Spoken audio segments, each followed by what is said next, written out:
সুপ্রিয় দর্শক, আপনারা সবাই কেমন আছেন? আশা করি সবাই ভালো আছেন। আমার পিছনে দেখছেন একটা কুঁড়ে ঘর। এই কুঁড়ে ঘর এদিকেও কিন্তু আছে, দেখেন, দেখতে পাচ্ছেন। তো আমি কুঁড়ে ঘর নিয়ে কথা বলবো না আজকে। আজকে কথা বলবো এই পাশে বেগুন ক্ষেত নিয়ে। চলেন আমি বেগুন ক্ষেত দেখাই। তো বেগুন ক্ষেতে কত সুন্দর বেগুন ধরছে, দেখেন, চারদিকে লম্বা লম্বা বেগুন, প্রচুর পরিমাণে বেগুন আসছে। যা দেখলেই আপনারা বুঝতে পারবেন যে বেগুন খেতে বেগুন কিন্তু প্রচুর পরিমাণে আসছে। দেখেন, আপনারা যদি বুঝতে পারেন, এই এখানে দেখাই আমি, দেখেন নিচ অবধি বেগুন, কত বড় বড় বেগুন। দেখেন, এই যে কৃষক ভাই, ইনি যে আবাদ করছে, একদম সুন্দর একটা জমি নির্বাচন করছে, ভালো একটা জমি, যেটা বেগুনের জন্য উপযুক্ত জমি। এই জমিনে বেগুনের জায়গা যদি অন্য চাষও করে ভালো হবে। কারণ দেখেন আশেপাশে ওই যে ভুট্টা, এদিকে লাইন বাই লাইন ভুট্টা, ওদিকে মরিচ।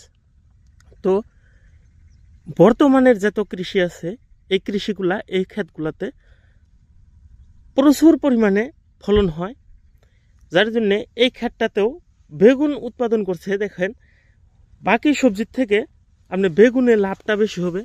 একটা বেগুনের সাইজ মোটামুটি 1 ফুট, 1 ফুটেরও অধিক, অর্থাৎ 12 ইঞ্চিরও লম্বা বেগুন। আর এই ক্ষেতে মোটামুটি 1 বিঘার মতো আছে বেগুন ক্ষেত। আপনারা বুঝতে পারছেন যে 1 বিঘা ক্ষেতে কতটুক ফলন হবো। আপনারা অবশ্যই কমেন্ট করবেন। 1 বিঘা ক্ষেতে নিজ পক্ষেও মোটামুটি এখানে 2 থেকে 2.5 লক্ষ টাকা ইনকাম হবো এই ক্ষেতের থেকে।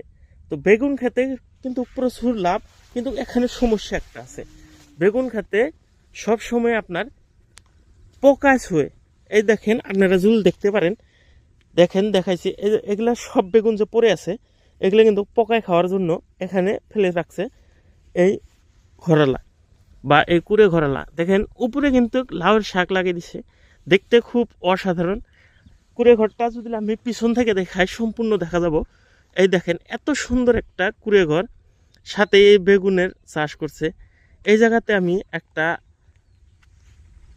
থাম্বনেল নিতে চাই, এই ফ্রেমে দেখতে ভালো লাগবো।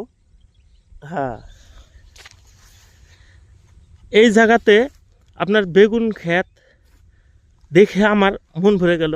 আর এই কুড়ে ঘরে আসলেই ভালো লাগবো, কারণ এই জায়গাতে আসার লগে লগে এত ঠান্ডা, কারণ এটা বহুত মোটা একটা অংশ দিয়ে বানানো হয়েছে। এটা এই যে কুড়েগুলো দিয়ে বহুত মোটা করে বানাইছে।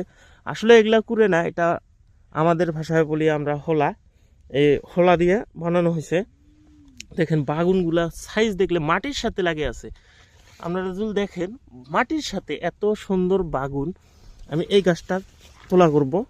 দেখেন বাগুন, দেখেন বাগুন, কত সুন্দর সুন্দর বাগুন, দেখেই মনে হয় 2-1টা খাওয়ার জন্য নিয়ে যাই।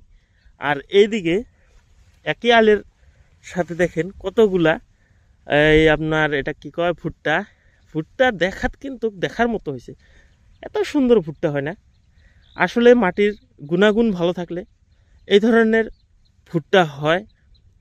দেখেন চারদিকে এই ধরনেরই ফল আসছে। একটা গাছে 2টা, একটা গাছে 1টা, মানে কি বলবো, 2টা করে যে ফলছে, 2টারে চেহারা একই সমান সমান। তো বন্ধুরা, ভিডিও বেশি বড় না করে এখান থেকে আমি বিদায় নেই। ধন্যবাদ আপনারা আমার সাথে থাকার জন্য। দেখা হবে কোনো পরবর্তী ভিডিওতে। আজকের জন্য এখানেই বিদায় টানছি। আসসালামু আলাইকুম।